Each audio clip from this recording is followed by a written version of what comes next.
स्थानिक स्वराज्य संस्थेच्या निवडणुका घोषित झालेल्या आहेत। काँग्रेसने सुद्धा बैठक आयोजित करण्यात आली होती। आपल्यासोबत काँग्रेसचे प्रदेशाध्यक्ष हर्षवर्धन सपकाळ आहेत।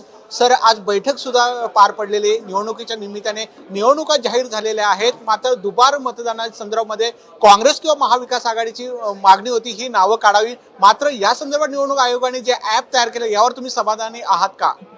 बघा, समाधान आणि असमाधानी हे दोन्ही शब्द जे आहेत हे याच्या पलीकडे आता निवडणूक आयोगाचा कारभार गेला आहे।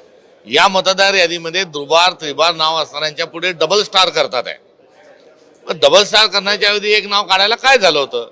हा विरोधकांचा दबाव आहे। राहुल गांधींनी राष्ट्रीय पातळीवर मुद्दा हा कुठेतरी उपस्थित केला आहे, म्हणून त्यांनी हा स्वतःची आबरू वाचवण्याचा केविलवाना प्रयत्न केला आहे। मात्र ही गोष्ट सुनिश्चित झाली आहे की हे सरकार संविधानाच्या अनुषंगाने हे कार्यरत हे निवडणूक आयोग काम करत नाही। फ्री अँड फेअर इलेक्शन पुढे घेऊन जाण्याच्या अनुषंगाने काम करत नाही, तर केंद्राचा आणि राज्य सरकारचा यांच्यावर दबाव आहे हे आजच्या यांच्या या उद्देशाच्या अनुषंगाने स्पष्ट झालंय।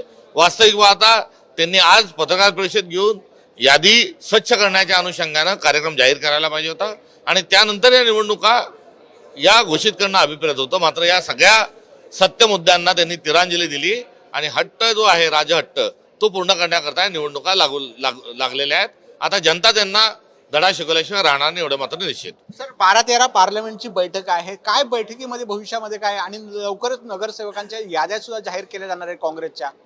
हो, निश्चित। आता एक निवडणूक ही प्रक्रिया असते आणि भारतातला सर्वात जुना पक्ष या अनुषंगानं, सर्वात मोठा पक्ष या अनुषंगानं आमची जी पद्धत आहे त्या पद्धतीच्या अनुषंगानं आम्ही 12 तारखेला पार्लमेंटरी बोर्ड राज्याचं होईल आणि त्यातून वेगवेगळ्या सर्व नगरपालिकांचे उमेदवार जे आहेत ते आम्ही या ठिकाणी सुनिश्चित करू। पण आता निवडणूक आयोगाने घोषणा केलेली आहे, मग आता काँग्रेसची भूमिका काय? खऱ्या अर्थाने निवडणुका घ्यायच्या की काय बहिष्कार टाकायचा अशी काही भूमिका भविष्यामध्ये ठरवणार आहेत का काँग्रेस किंवा महाविकास आघाडी? बघा, आम्ही 3 वाजता 8 दिवसापूर्वी आमची पूर्वनियोजित बैठक होती। 4 वाजता निवडणूक आयोगाची बैठक झाली। त्यामुळे मी असं म्हणणार नाही की आमची बैठक समजली म्हणून त्यांनी निवडणुका घोषित केल्या। मात्र प्रत्येक परिस्थितीला तोंड देण्याकरता काँग्रेस तत्पर आहे आणि आज आमच्या बैठकीमध्ये निवडणुकांना सामोरं लोकशाही पद्धतीने गेलं पाहिजे या अनुषंगाने आमचा आधीचाच निर्णय होता, त्यात कुठलीही दुमत नव्हतं। अनेक कार्यकर्ते निवडणूक लढायला आमचे इच्छुक आहेत, त्यांच्या माध्यमातून आम्ही निवडणुकीला सामोरे जाणार आहोत। हर्षवर्धन सपकाळ त्यांनी सांगितलं की 12-13 जे आहे ती सुद्धा काँग्रेसची महत्वपूर्ण बैठक जी आहे आयोजित करण्यात आली आहे आणि त्यानंतर जे माजी नगरसेवक असतील, जे इच्छुक असतील, जे उमेदवार नगरसेवकांसाठी यादी जी आहे ती जाहीर काँग्रेसकडून केली जाणार आहे। कॅमेरामॅन अरविंद सह विकास मिरळ, साम टीव्ही, मुंबई।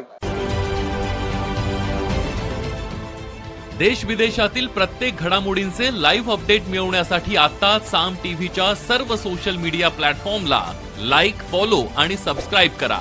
तसंच सर्व नोटिफिकेशनसाठी बेल आयकॉन प्रेस करायला विसरू नका।